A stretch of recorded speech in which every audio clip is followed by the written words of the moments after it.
हनुमान जी ने इतने बड़े सूर्य को कैसे निगल लिया था। एक दिन अंजना ने बच्चे को घर पर छोड़ दिया और फल लेने के लिए कहीं चली गई। केसरी पहले ही कहीं बाहर जा चुके थे। बच्चा घर पर अकेला था और वह भूखा था। उसने चारों ओर देखा लेकिन कुछ नहीं मिला। अंत में उसकी टकटकी सूरज पर पड़ गई। सुबह का समय था। बच्चे ने सोचा कि यह एक बहुत सुंदर लाल लाल फल लग रहा है।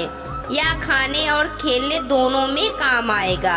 बच्चे ने सूरज तक पहुंचने की कोशिश की। वायुदेव ने उसे उड़ने की शक्ति पहले ही दे दी थी।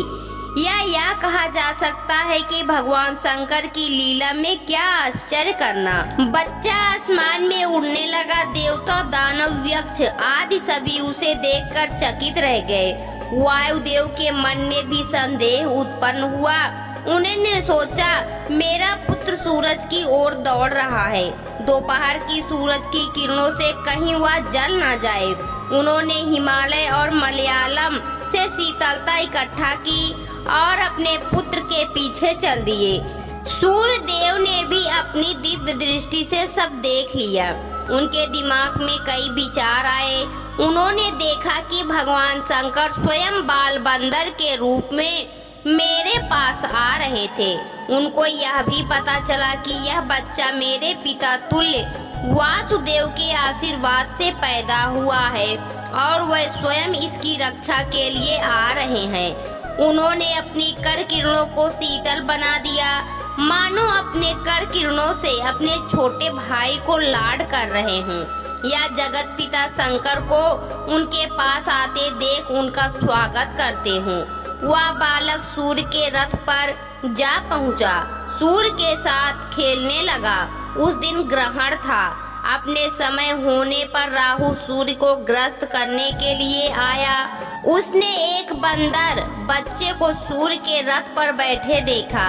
पहले तो राहु ने ध्यान नहीं दिया।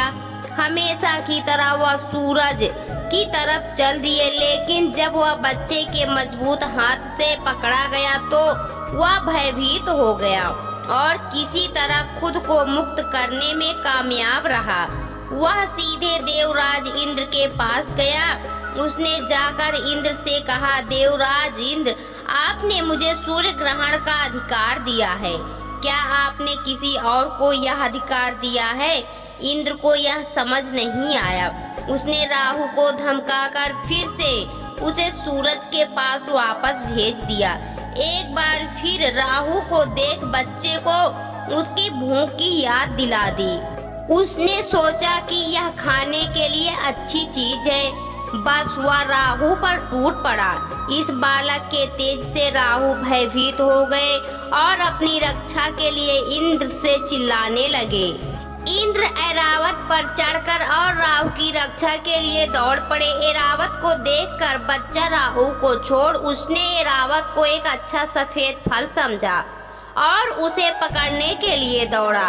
अब इंद्र डर के मारे अपना वज्र फेंक दिया, जिससे बच्चे की बाईं टुड्डी टूट गई।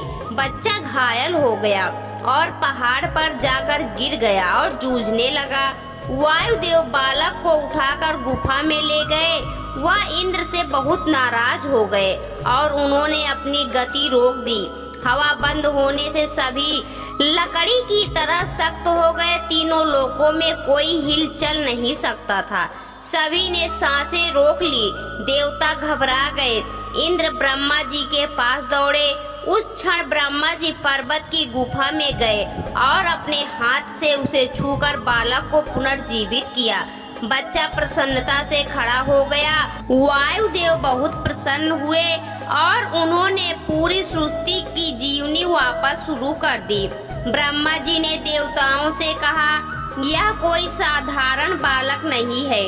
यह बच्चा देवताओं के कार्य सिद्ध करने के लिए प्रकट हुआ है।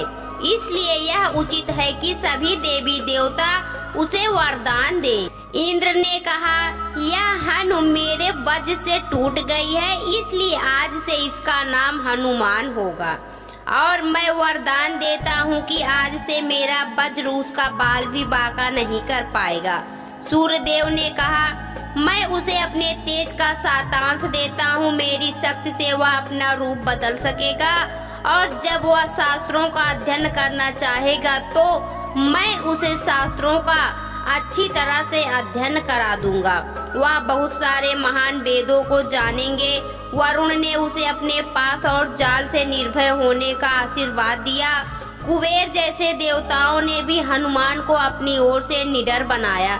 विश्वकर्मा ने अपने द्वारा बनाए गए दिव्यास्त्रों के साथ अविनाशी होने का आशीर्वाद दिया, जबकि ब्रह्मा जी ने ब्रह्म ज्ञान दिया और उन्हें दीर्घायु होने के साथ साथ ब्रह्मास्त्र और ब्रह्मपाश से भी मुक्त कर दिया।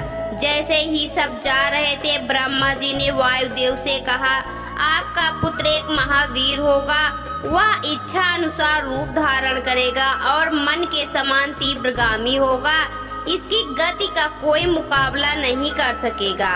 उनकी प्रसिद्धि अमर होगी और राम रावण युद्ध में वह राम के सहायक और उनके सबसे प्रिय होंगे।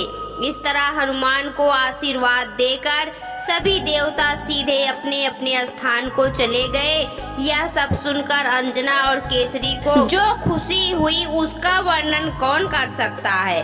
दोस्तों, आपको यह कथा कैसी लगी कमेंट बॉक्स में जरूर बताएं। वीडियो को लाइक करें, शेयर करें और हमारे चैनल को सब्सक्राइब करना ना भूलें। वीडियो देखने के लिए आपका बहुत बहुत धन्यवाद।